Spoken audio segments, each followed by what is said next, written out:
ओम मंगलम भगवान विष्णु मंगलम गरुणध्वज मंगलम पुंडरीकाक्ष मंगलाय तनोहरि। गुरुर्ब्रह्मा गुरुर्विष्णु गुरुर्देवो महेश्वरा गुरुर् साक्षात् परब्रह्म तस्मै श्री गुरुवे नमः। नमस्कार, स्वागत है आपका आचार्य वाणी में। मैं आचार्य विक्रमादित्य आपके साथ हूँ। आज का विषय हम जो उठाने जा रहे हैं वो है मकर राशि।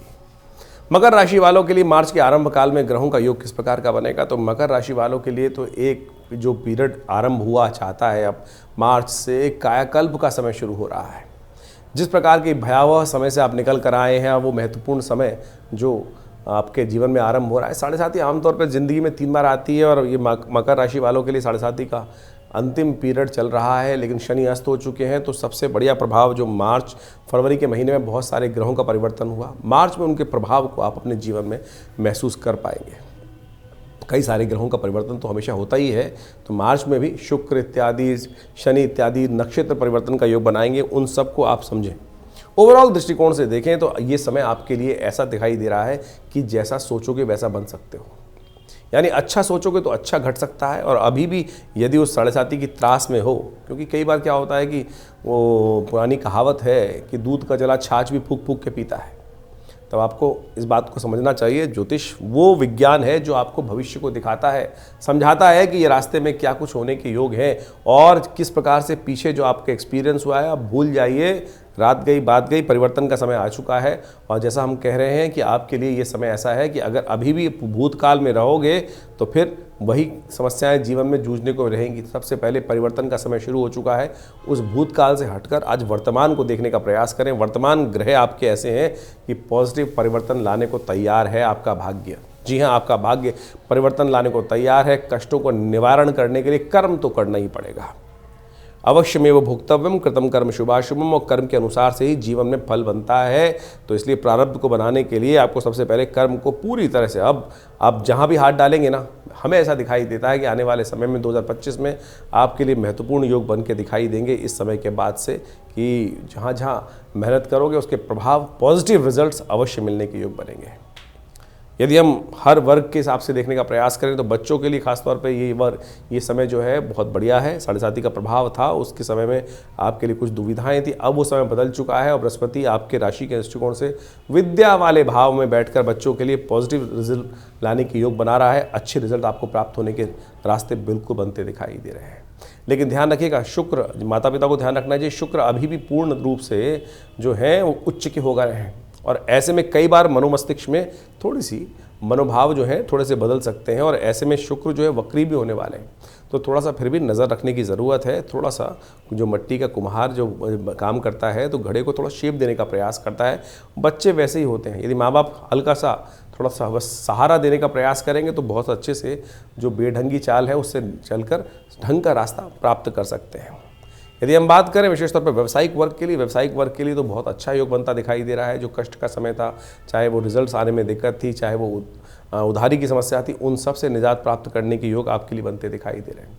नए रास्ते बनने के योग बनेंगे, साथ साथ नए दोस्त भी बनने के योग बनते दिखाई देंगे ऐसे में आपको खास तौर पर।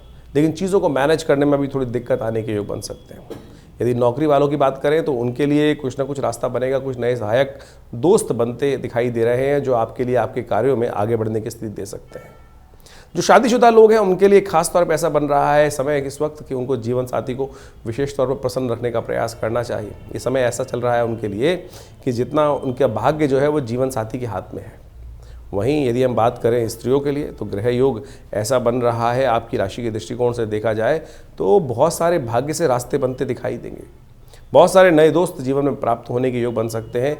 इस प्रकार के योगायोग बन रहे हैं। लेकिन ध्यान रखिएगा, थोड़ा स्वास्थ्य के मामले में थोड़ा प्रिकॉशन रखने की ज़रूरत है। गैस, एसिडिटी संबंधी समस्याएं थोड़ी परेशान कर सकती हैं, तो इसलिए थोड़ा सा योगाभ्यास इत्यादि नित्यप्रति करेंगे तो उससे अच्छे योग बनते दिखाई देंगे। यदि हम अब सिलसिलेवार तरीके से बात करें कि ग्रह नक्षत्रों का दृष्टिकोण से सिलसिलेवार तरीके से तिथि वाइज क्या क्या योग बनेंगे, सबसे पहले बात कर लेते हैं 1 मार्च की। 1 मार्च को शनिवार रहेगा, फागुन का महीना चल रहा है, द्वितीया तिथि है और ऐसे में फुलेरा दूज का सुंदर मुहूर्त बना हुआ है जो अंशुत साय के रूप में माना जाता है। और संवत में सबसे आखिरी में ये मुहूर्त बनता है। इसके बाद तो फिर हुलाष्टक आ जाएंगे और फिर खरमास आरंभ हो जाएगा।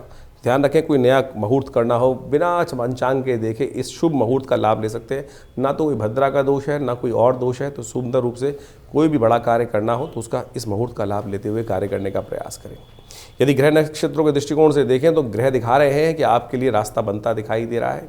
अपने काम में पूरी तरह से तटस्थ होकर लगने का प्रयास करें। देखिए, कार्य सफलता की तरफ जाने के योग बनते दिखाई दे रहे हैं।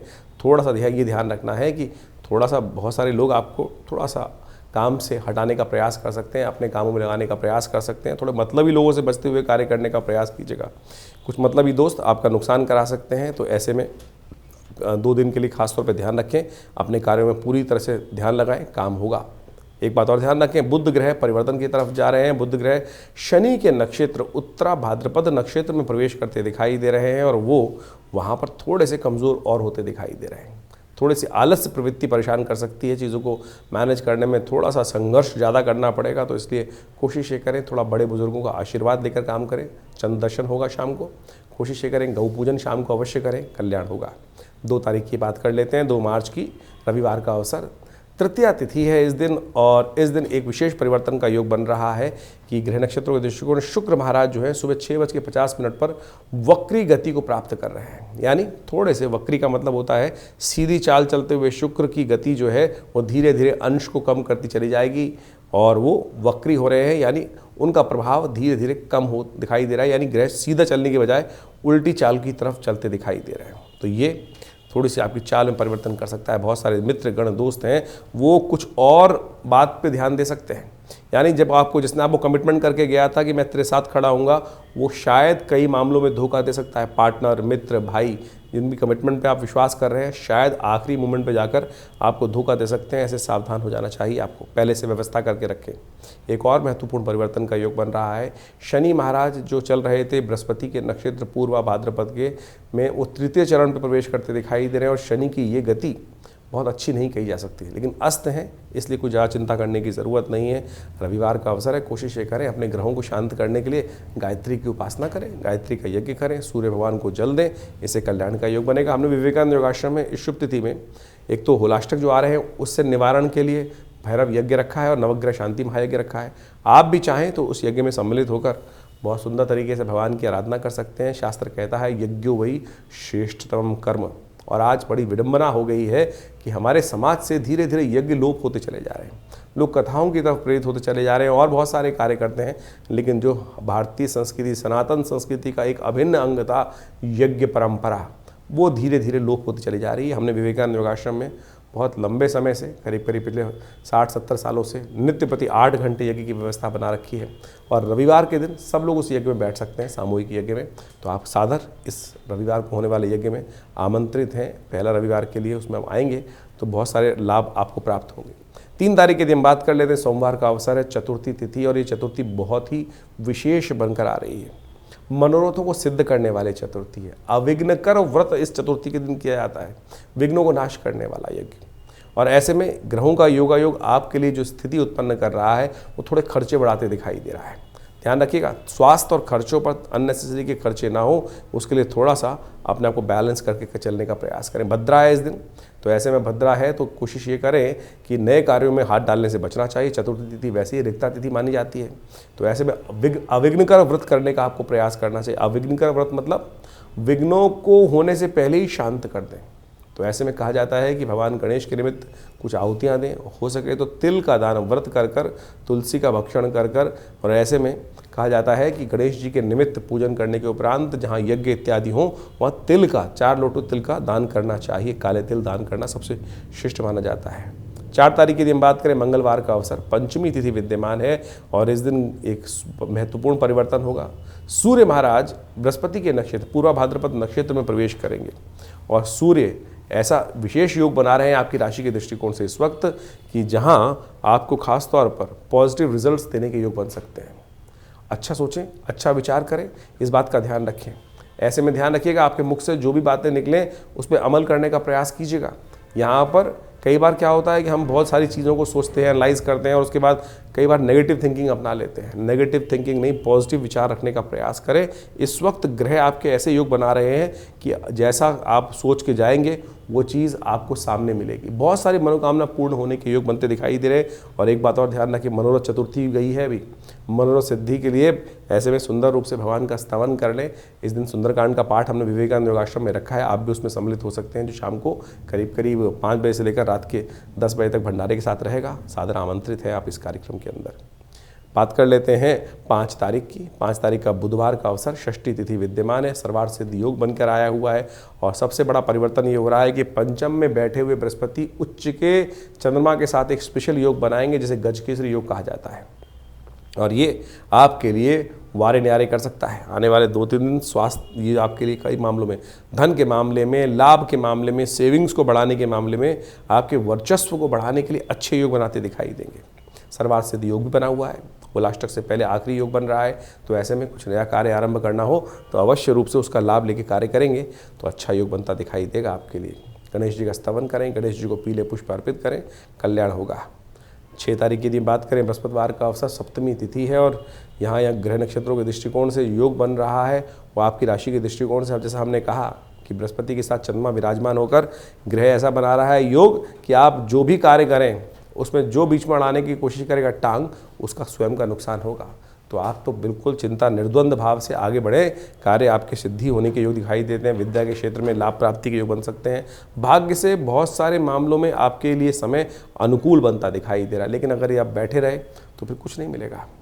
चलिए उठिए, जागिए, चलिए। आप इसी समय ग्रह नक्षत्र के दृष्टिकोण से बढ़िया दिखाई दे रहा है। कामदा सप्तमी है इस दिन, और साथ साथ कष्टों को निवारण करने के लिए अर्कपुट सप्तमी भी कही जाती है इस दिन। यानी कहा जाता है कि इस दिन गणेश भगवान सूर्य का ध्यान कर कर उनको अर्घ देने के उपरांत व्रत रखें और शाम के समय आग के पत्ते लेकर चलते पानी में उसको प्रवाहित कर दें, दिया रखकर, और व्रत रहते हुए रात्रि प्रयाण करें। और अगले दिन कहा जाता है कि भगवान सूर्य का दर्शन करने के उपरांत, अर्घ देने के उपरांत तुलसी का भक्षण करना चाहिए, तुलसी का प्रसाद लेना चाहिए। इससे आपके कष्ट, शारीरिक कष्ट हों चाहे मानसिक कष्ट हों, चाहे जीवन में कैसे भी कष्ट हों, उनसे भगवान सूर्य निवारण का योग दे देते हैं, कामनाओं की पूर्ति का योग बना देते हैं। तो ये सुंदर योग बन रहा है आपके लिए, इसका लाभ आपको लेने का प्रयास करना चाहिए। 7 तारीख का दिन वैसे होलाष्टक का दिन है और साथ साथ कई सारे परिवर्तनों का दिन दिखाई देता है। इस दिन ग्रहों का परिवर्तन का योग बन रहा है। सुबह उदय होते हुए तो ग्रह अच्छे रहेंगे, लेकिन जैसे जैसे दिन चढ़ेगा कहीं ना कहीं कई मामलों में थोड़ा स्वास्थ्य पर भी भारी पड़ सकता है। अननेसेसरी की चिंताओं को बढ़ने के योग बनते दिखाई दे रहे हैं, तो ध्यान रखें। खासतौर पर सुबह सुबह एक काम करें, इस दिन महालक्ष्मी का व्रत किया जाता है और साथ साथ सीता अष्टमी, लक्ष्मी सीता अष्टमी का व्रत किया जाता है इस दिन। तो भगवती दुर्गा जी के स्वरूप में इन दोनों देवियों का पूजन कर कर उनका आशीर्वाद लेके कार्य करना चाहिए। इस दिन होलाष्टक भी आरंभ हो रहे हैं। होलाष्टक जो है एक तरह से हमारे यहाँ थोड़े नेगेटिव दिन माने जाते हैं, तो मकर राशि वालों इस होलाष्टक में विशेष तौर पे थोड़ा सावधान रहिएगा। देखिए आपकी अभी 7.5 बिल्कुल अंतिम चरण में आ चुकी है और कई बार क्या होता है, जाते जाते ग्रह जो है कहीं ना कहीं झटके दे जाते हैं। तो ऐसे में फिर भी अभी शनि अस्त चल रहे हैं, लेकिन फिर भी जिस स्थिति में है वहीं पर, उसी घर में है, लेकिन आकाश मंडल में लोप हो गए हैं सूर्य के कारण से, लेकिन है वहीं पर, तो झटका दे सकते हैं। तो ऐसे में खासतौर पे अपने दुश्मनों से सावधान रहें, कहीं ना कहीं कोई गलत रास्ता अपनाकर आपके लिए कोई नेगेटिव प्रभाव भी उत्पन्न करने के योग बना सकते हैं। हमारी भारतीय संस्कृति में होलाष्टक के दिनों में अपने घर की, अपने व्यवसाय की रक्षा के लिए, नज़र इत्यादि के दोष से बचने के लिए शास्त्र में अनेक उपाय बताए गए हैं। आपके अनुसार से हम नज़र बट्टू इत्यादि बहुत सारी चीज़ें लोग घरों में लगाते हैं, नेगेटिव एनर्जी को दूर रखते हैं। आपने देखा होगा आमतौर पर बच्चे के माथे पर हल्का सा काला टीका लगा दिया जाता है, बिल्कुल प्रत्यक्ष है, वैज्ञानिक है और भारतीय संस्कृति में इसके ऊपर बहुत वृहद वर्णन शास्त्रों में किया गया है। आप एक काम करें, इस होलाष्टक के दौरान अपने घर के मुख्य दरवाजे पर आप पीपल के पत्तों की, खासतौर पर या और बड़ के पत्तों की एक बंधनवार बना लीजिए और अपने घर के दरवाजे पर काले रंग के धागे से उनको आपस में जोड़कर 11-11 पत्ते दोनों को लगाकर उनका बंधनवार बांध के अपने घर और व्यवसाय पर अवश्य बांधें। और ये विशेष तौर पर पूरे वर्ष तक आपके घर में नेगेटिव एनर्जी को बढ़ने से रोकेगा। होलाष्टक का एक सुंदर रास्ता आपको प्राप्त होगा। भारतीय संस्कृति में इनके ऊपर विशेष कथाएँ हैं। कहा जाता है इन होलाष्टक के दौरान में कामदेव भस्म हो गए थे। भगवान शंकर की साधना में उन्होंने जो विशेष तौर पर विघ्न डालने का प्रयास किया था। उसके साथ साथ भक्त प्रहलाद को भी हिरण्यकश्यप ने अनेक त्रास देने का प्रयास किया था। भगवान हर प्रकार से अपने भक्तों की रक्षा करते हैं, लेकिन कई लोग हैं जो कई कार्यों में, शुभ कार्यों में विघ्न डालने का प्रयास करते हैं। तो ऐसे में होलाष्टक के दिनों में खासतौर पर नए कार्यों को करने से बचना चाहिए। विवाह इत्यादि कार्य नहीं करना चाहिए, नए घर इत्यादि के मुहूर्त नहीं करने चाहिए। तो ऐसे में सावधान रहें। जो लोगों की नेगेटिव नज़रें हैं वो कहीं ना कहीं परेशान कर सकती हैं। ये उपाय कर लीजिए, देखिए लाभ प्राप्ति के योग बनेंगे। स्वास्थ्य का ध्यान रखना। 8 तारीख शनिवार का अवसर और ग्रह नक्षत्रों का परिवर्तन आपने समझा, थोड़ा समय भारी चलता दिखाई दे रहा है। अननेसेसरी की बहुत जल्दबाजी काम करना, अननेसेसरी की थोड़ी बहुत ज़्यादा चिंता करना, उससे बचने का प्रयास करना। ऐसे में शनि महाराज का जो 7.5 का अंतिम प्रभाव है उसको ठीक करने के लिए भी काम कर लेना चाहिए आपको। हनुमान जी की आराधना करें और इस दिन आनंद सप्तमी है, भगवती महासरस्वती जी की आराधना करने का दिन है। ऐसे में हम भगवती सुंदर सरस्वती जी की आराधना करें। ओम क्लीं नमः इस मंत्र का उच्चारण करते हुए पीली चीज़ों का दान करना आपके लिए अच्छा रहेगा। उनके आशीर्वाद से ज्ञान विज्ञान का उदय होगा मनोमस्तिष्क में और सही रास्ता देखने में लाभ प्राप्त होगा। 9 तारीख रविवार का अवसर, दशमी तिथि इस दिन विद्यमान है और ग्रह नक्षत्रों के दृष्टिकोण से समय परिवर्तन की तरफ जा रहा है। सुबह थोड़ी भारी दिखाई देती है, शाम आते आते कुछ ना कुछ महत्वपूर्ण परिवर्तन का योग बन सकता है। खासतौर पर नया मस्तिष्क में जो विचार नेगेटिव हो रहे थे 2 दिन से, उनमें पॉजिटिव चेंजेस आने के योग बनते दिखाई देंगे। होली आरंभ हो रही है और नंदगांव इत्यादि में तो बहुत सुंदर उत्सव इस दिन से आरंभ हो जाता है। बसाने में उत्सव आरंभ हो जाता है, लठमार होली शुरू हो जाती है, आनंद का उत्सव है। और ऐसे में आपके ग्रह नक्षत्रों के लिए महत्वपूर्ण परिवर्तन का समय दिखाई दे रहा है। हमने विवेकानंद योगाश्रम में रविवार के यज्ञ में, जो हर रविवार को आप सामूहिक यज्ञ में बैठ सकते हैं, उसके अंदर होलाष्टक के नेगेटिव प्रभाव को दूर करने के लिए एक विशेष यज्ञ रखा है और साथ साथ उस यज्ञ में आप भाग लेंगे तो कल्याण के योग बनेंगे, अच्छे रहेंगे, रास्ते बनेंगे आपको। 10 तारीख सोमवार का अवसर है, एकादशी तिथि है और ये आमल की एकादशी का सुंदर योग बन रहा है। आरोग्यता प्राप्त करने के योग दिखाई देते हैं। ग्रह नक्षत्र आपके लिए पॉजिटिव है, अच्छी एनर्जी आपके दिखाई देती है, बहुत सारी चीज़ों का क्लियर विजन, अच्छा मनोबल आपके अंदर प्रभाव हो सकता है। जो 2 दिन पहले बहुत हल्का था मनोमस्तिष्क में, अब वो पॉजिटिव रिजल्ट्स के साथ आपके समक्ष आता दिखाई दे रहा है। बहुत सारी चीज़ों का पूर्वाभास अच्छा रहेगा, उस पूर्वाभास पे थोड़ा ध्यान रखने की ज़रूरत है। चीज़ों को अच्छे से आप हैंडल कर पाएंगे। ग्रह नक्षत्र ऐसे बन रहे हैं। आमल की एकादशी है, एकादशी का व्रत इस कलयुग में सबसे श्रेष्ठ कहा जाता है। ऐसे में कोशिश ये करनी चाहिए भगवान विष्णु की सुंदर आराधना करें, आंवला उनको समर्पित करें, प्रसाद रूप में ग्रहण करें और भगवान का सुंदर अभिषेक कर कर, जलाभिषेक कर कर, पंचामृत से अभिषेक कर कर उस चरणामृत को ग्रहण करें। आपके कष्ट दूर होंगे। शास्त्र कहता है अकाल मृत्यु हरणम सर्वव्याधि विनाशनम विष्णु पादोत्कम पित्वा पुनर्जन्म न विद्यते। फागुन मास में होलाष्टक भी आते हैं। वो होलाष्टक बहुत महत्वपूर्ण दिन माने गए हैं। यदि फागुन के अनुसार से आप समझें, शास्त्र की विधि के अनुसार से, शास्त्र में कथाओं के अनुसार से, तो इन होलाष्टकों में कोई शुभ कार्य निषेध कहे गए हैं।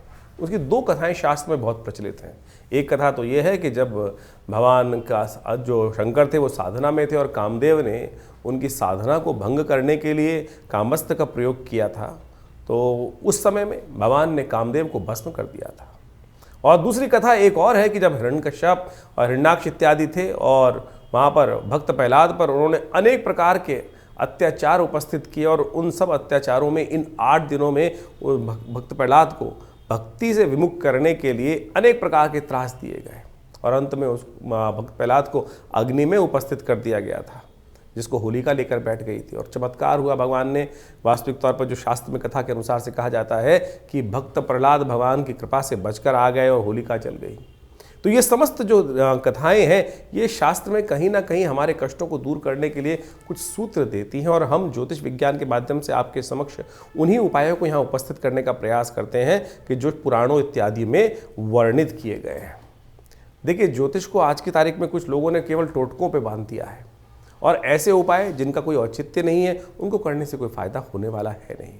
ज्योतिष मन का वहम नहीं है।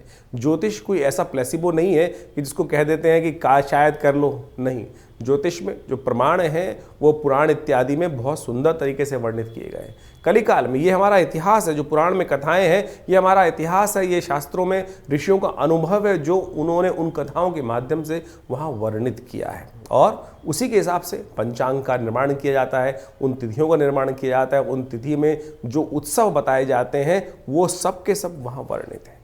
यदि शास्त्र के दृष्टिकोण से देखें तो इस फागुन मास के अंदर शुक्ल पक्ष के अंदर अनेक प्रकार के व्रत बताए गए हैं। पयोव्रत जिसका वर्णन हमने आपको किया, मधुक तृतीया इत्यादि का व्रत और अविघ्नकर व्रत भी इसके अंदर आता है, जो चतुर्थियों किया जाता है। कहा जाता है कि इस दिन यदि कोई व्यक्ति अपने कष्टों को निवारण करने के लिए, जीवन में हम काम करते हैं, विभिन्न प्रकार के कष्ट आते हैं, विभिन्न प्रकार के विघ्न उपस्थित हो जाते हैं। ऐसे में श्री गणेश की सुंदर उपासना करने के उपरांत यदि तिल के जो तिल से भरे हुए, यदि कहा जाता है कि मटकों को, 5 मटकों को लेकर, 4 मटकों को लेकर गरीब ब्राह्मणों को दान कर दिया जाए, गरीब लोगों को दान कर दिया जाए, तिल के तेल का दान कर दिया जाए, तो अनेक प्रकार के कष्टों से निवारण करने का योग बन जाता है। मनोरथ चतुर्थी भी इसी मास में पड़ती है और कहा जाता है फागुन शुक्ल पक्ष चतुर्थी के दिन स्वर्ण से निर्मित गणेश जी की यदि सुंदर मूर्ति का व्रत कर कर उनका पूजन किया जाए तो भगवान गणेश समस्त विघ्नों को दूर करने के युक्त मनोरथ सिद्धि के योग बन जाते हैं। इसके साथ साथ अर्कपुट सप्तमी का योग भी शास्त्र के अनुसार से बताया गया है। अर्कपुट सप्तमी के दिन कहा जाता है कि स्नान के पश्चात भगवान सूर्य का सुंदर रूप से ध्यान कर कर उनको अर्घ इत्यादि देकर और व्रत कर कर, या अगर एक दिन पहले व्रत कर कर यदि भगवान सूर्य को अर्घ दें तो सूर्य संबंधित समस्त समस्याओं को दूर करने के अनेक रास्ते आपके जीवन में बन जाते हैं। सूर्य कीर्ति के मालिक हैं और हर महीने सूर्य की संक्रांति होती है, तो उन सब में यदि विधि विधान के अनुसार से हम समय समय पर आपको उपाय बताते हैं, उनको करेंगे तो बहुत सुंदर रूप से कष्टों को निवारण करने का योग आप अपना अवश्य बनता है। और इसी दिन को सप्तमी को कामदा सप्तमी के रूप में भी माना जाता है और भविष्य पुराण के अनुसार से कहा जाता है कि फागुन शुक्ल पक्ष सप्तमी के दिन जो स्त्री पुरुष भगवान सूर्य का नमन करते हुए उनका व्रत कर कर और उनको अर्घ देते हैं, अहि सूर्य सहस्त्रांशु तेजो राशि जगतपते अनुकंपाय मां भक्ता गणगणम दिवाकरम, इस प्रकार से भगवान सूर्य को जल देने से यदि आपको क्रोध की समस्या है, यदि आपके जीवन में कोई कष्ट चल रहा है, सूर्य आपको यश नहीं देने जा रहा है, या सूर्य आपके कमजोर अवस्था में बैठे हैं, या सूर्य पाप ग्रहों से युक्त होकर बैठ गए हैं, तो इस व्रत को करने से सूर्य को शक्ति प्राप्त हो जाती है। तो अवश्य इन समस्त शास्त्र वर्णित उपायों को करने का प्रयास करना चाहिए।